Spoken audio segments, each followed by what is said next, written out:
ஒருத்தவங்க உங்கள விட்டுட்டு போயிட்டா, அவங்களையும் நினைச்சு கவலைப்படணும்னு ஒண்ணும் அவசியம் இல்ல. என்னைக்கு அவங்க உங்கள விட்டுட்டு போகணும்னு முடிவு பண்ணிட்டாங்களோ, அப்பவே அவங்க உங்களுடைய அருங்காட்சிக்கு தகுதி இல்லாதவங்கன்னு அர்த்தம்.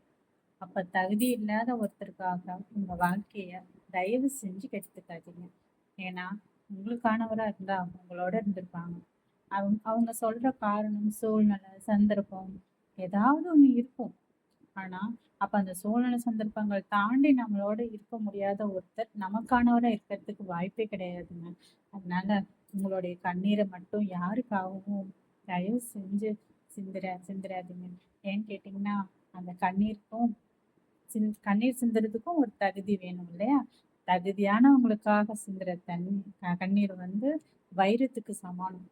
ஆனா, தகுதி இல்லாதவங்களுக்காக தயவு செஞ்சு அதை சிந்திராதீங்க. அழுதுதான் வாழணும்னு அவசியம் இல்லை. அழுகாமையும் சந்தோஷமா வாழ்றதுக்கு நிறைய வழி இருக்கு. உங்களுக்கானவர் உங்களை தேடி வரும்போது நீங்க அந்த வாழ்க்கையும் சந்தோஷமா வாழலாம். இன்னைக்கு இது நம்மளை விட்டுட்டு போயிடுச்சுன்னு தயவு செஞ்சு கவலைப்படாதீங்க.